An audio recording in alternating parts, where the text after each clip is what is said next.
Yeah, I should win just because you had the Timberwolves in the 8th seed. Vasilevsky's been playing really well, and the Lightning have a great offense. Yeah, it was a tremendous shot, and I've come to expect it from LeBron.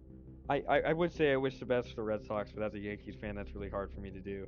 The biggest addition to me is Jalen Brunson. Aaron Rodgers is Aaron Rodgers, and that's all I have to say. He's still a top 5 quarterback in this league, and there's nothing really anyone can do about it. Why'd you have to name him? Like, seriously? Like, thanks, man.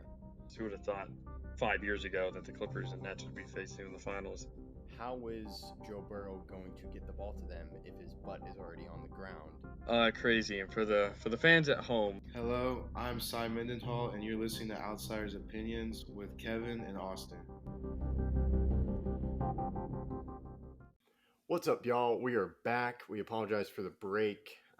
We took some time with our studio. It was getting renovated, and just renovations kept going longer. So we apologize for that, but hopefully we're excited for the new studio and just everything we're doing. And now we apologize for audios. We're still figuring out mics and all that, but I'm excited. It's been a while since I've seen you, Austin. So how you doing? I'm doing well. The Yankees are playing terrible, but it is what it is. Yes, this is not an MLB video. I should have said not MLB video, but we will bring up the Yankees. So, but now let's talk about the NBA because news just dropped today, which is funny since our last video was what is up with KD, and what is up with KD. Now we're talking about KD was like, yeah, so what I did for the past few months, let's just forget it. So it's a lame. It's probably the worst offseason ever. What do you think? Oh, yeah, no question. Since free agency was a thing, I cannot remember it ever being this bad. The NBA didn't really have many trades that were massive. The Rudy Gobert trade was one of them, but there was still a lot of moves we anticipated. Kyrie still hasn't done anything. We all thought Russell Westbrook was going to get traded because the Lakers wanted to push for a better team for LeBron.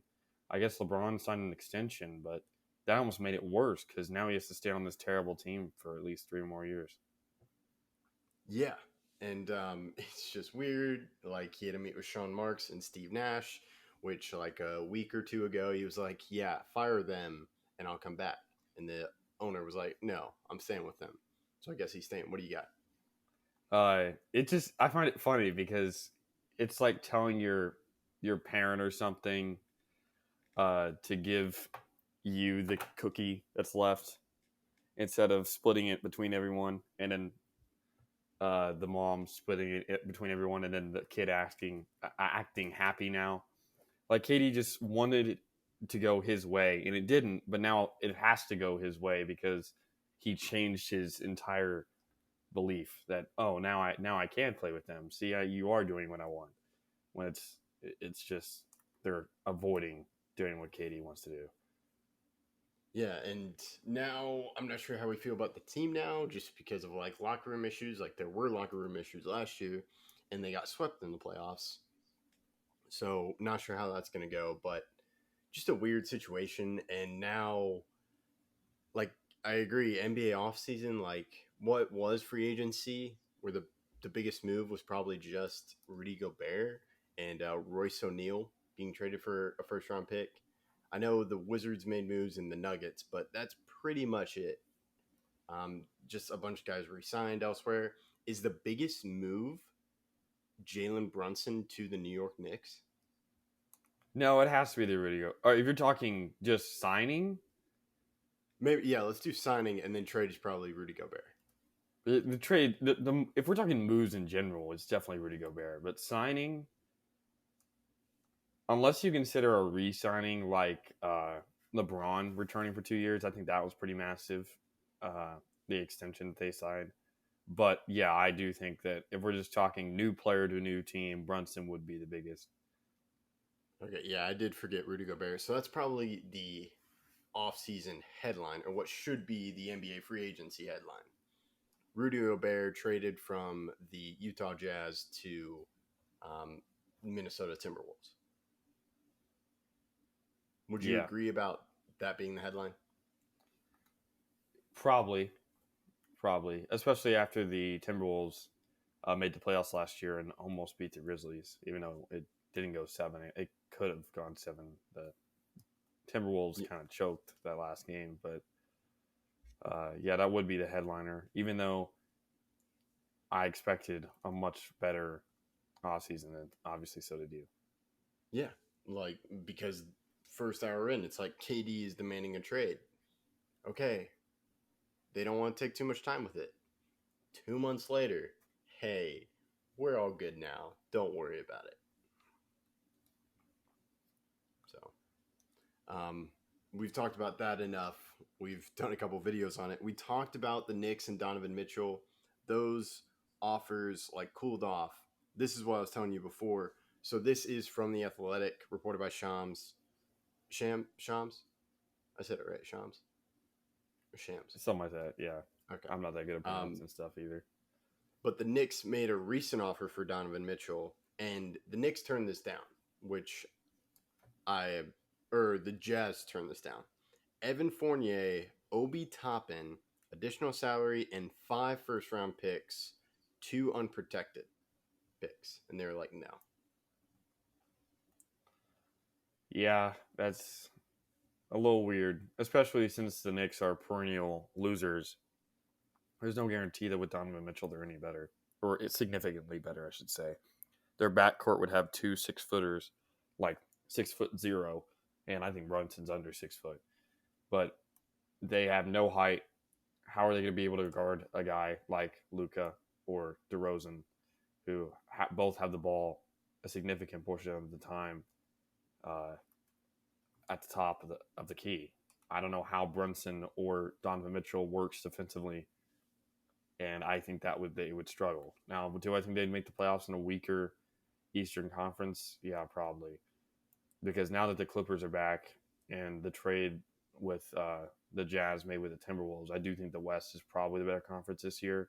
But the Knicks would still struggle to do anything for too long. Yeah, I agree. Maybe it's because there were 2 unprotected picks. Maybe they wanted more unprotected picks. But to me, it's so you enter off season. I believe the Jazz still almost have all of their picks. I think those picks, like the picks they traded away to get Mike Conley, I think those are already gone or have been used. So you have those. You have the picks you got from the Rudy Gobert trade, and then you get you would get those picks. So you have those picks, your own picks, and the Rudy Gobert trade picks, and then you add in what the Donovan Mitchell trade brings in. I think that's a really nice collection of picks. You could trade them. You got a lot of role players on the Jazz team, like you have Patrick Beverley. They got a nice center with some upside from North Carolina, Kessel. Yeah, Walker Kessler. It's not from North Carolina. He went to Auburn. Oh, okay. My bad. Auburn, but he's a nice center, so maybe he turns into something. And then you have Bogdanovich, you have Mike Conley, you have Jordan Clarkson. I think you could even add more picks to that. Do an OKC, do what they are doing. So I'm shocked they said no to that. I'm not sure you can get more because I think I agree, you pointed out some great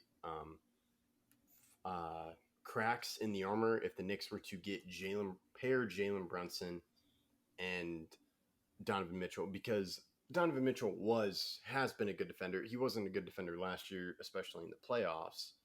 But Jalen Brunson, to me, is not a good defender. And then I'm not sure how that would work just on the court offensively, because Donovan Mitchell had a similar usage rate to Luka Doncic. So Jalen's not going to really have the ball in his hands with Donovan Mitchell. And so it'd just be, how would they share the ball? What do you think about that? Yeah, and Brunson didn't sign this massive contract to not get the ball. So while I do think that Donovan Mitchell would get the ball less if he was with the Knicks, mainly because Julius Randle is on the team and he's somebody who's not necessarily a ball hog, but does have the ball in his hands consistently. So the minutes with the ball while on the court is going to be weirdly spread, and you're not paying Brunson that amount of money for him to come off the bench. You're just not. So I don't really know what's happening. I'd be surprised if a move went through with him because I just don't see it working, schematically. Yeah, I agree. And I feel that money for Brunson is they deem him as a number 2 guy. Which I don't know if you can consider him a number 2 guy. Like, I know he had a great season last year, but maybe it was just a great one season. He had a great series against the Jazz, but they struggled defensively. So I love Brunson as a player. It's just that money, I'm not sure when you're a team that doesn't have a distinct number 1, like the Mavs have a distinct number 1, Bradley Beal, Wizards distinct number 1, Lakers distinct number 1, um, Bucks and the Nuggets. You know who the number 1 guy is, and then there are number 2s. I'm not sure if you have a high number 1. I think Brunson can be the 2, but I'm not sure if he can be a 2 with Donovan Mitchell being the number 1. I know this is partially off topic, but I think you proved very much so why the Nets did not work. The Nets had 2 number 1s, and 2 number 1s normally don't work because they both need the ball in their hands for a consistent amount of time to be effective, especially when they're 2 number 1s on offense. You can have a number 1 defender like Gobert and a number 1 offensive player like Luka and pair those two together, and it would work out fine because they just need to dominate their side of the ball. But when you have a guy like KD and Kyrie who both need the ball to be effective, it really hurts. Kyrie has not had a great season catch and shooting from 3, even though he is a great 3-point shooter and has his entire career. But he hasn't done much catch and shooting since he left the Cavs with LeBron, when that was actually a 1 and a 2. But now with the Nets, it was a 1 and a 1. And that was the issue with the James Harden deal, because that was another 1. Harden had never been a 2 since he left OKC. It's just consistently players that cannot create anything off ball. And that's what makes Curry so good, is that he can catch and shoot. He can move off ball. So that's why Curry and KD worked, is that Curry became a 2 who could play like a 1 whenever it was necessary. But there was a clear distinction between who needed the ball immediately and who could take possessions where they didn't even touch the ball. Absolutely. And I was going to bring up, well, these number 1s worked when it was KD and Curry, which you said, but it was because of Curry can shoot off the ball. And I think for a number 1 to work, one of those number 1s has to take a step back. And I feel Curry did that. He stepped back and let KD take really the front of it, or become the face or whatever, if that makes sense. But with Kyrie and KD, they're just an metaphor analogy I would do is you have a door and only one person can go in first. And KD and Kyrie were just trying to go through the door at the same time. But with the Warriors, KD went through first and then Curry followed. So I'm not sure what you think of that analogy. Yeah, I definitely get it. And it makes a lot of sense because they both wanted their time in the limelight instead of team winning. And that's why they got swept in the first round. So the Warriors, Curry played like a 1 that his entire tenure with KD. It's just that he didn't. His systematically he played as a 2. Like in the system, he was the number 2 option consistently. But whatever it was necessary, if KD had an off night, KD was hurt, anything, Curry could put up 40. So it was just how the system worked. That's why I give a lot of credit to Steve Kerr and Steph Curry, because they both worked it out to where they could get KD in the lineup being the face of the franchise offensively without hurting their team's chances of winning. Yeah, I think that is well put, well said. And now we'll see what the Nets do. Maybe let's try one more year with Kyrie and KD and just see if it works out or you get some semblance of success with it. And then I hope Donovan Mitchell gets traded just from like NBA offseason standpoint, because if the number 1, if Rudy Gobert is a great player and all that, but that's your one massive trade, I just feel like it's a lame offseason because there were so many rumors circulating.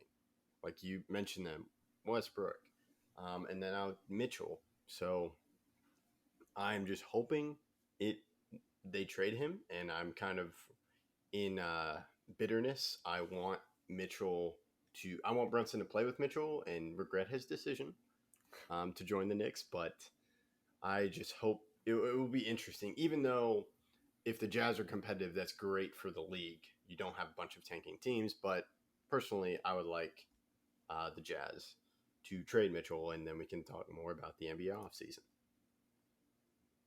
Yeah, it's been disappointing. There's no other way to put it. I hope that something happens to where we can enjoy this offseason a little bit more. But there is no bittersweet to it. It's just been bitter. It's just been a bad offseason. No big moves were made. I wanted LeBron not to sign the extension so that he had the chance of leaving and going wherever Bronny went. But now he's stuck there, and I have no idea what's going to happen with the Lakers, who AD is still consistently hurt, and there's a lot of issues with team dynamics, but we'll have to see. Yeah, I agree. That was surprising to me as well. Just that he signed the extension because I thought him not signing would put pressure on the Lakers to build a more competitive team. But because I don't feel they're very competitive now with Westbrook and AD, and just I think they need more established role players, and like they gotta find a way to get rid of Westbrook because that is just not working for them, and he's taking up way too much cap to deal with it. So we can see what happens, and I think that's all I got. Any final thoughts on the NBA offseason? Nope, just hope somehow, some way it can get better right before the season starts. Yes. So what the Sacramento Kings have been telling themselves all the past few seasons, that is our new mantra. Sorry, Kings fans. That's all I got. Let us know what you think, and make sure to check out other videos. And we appreciate you listening to us and continuing to follow us.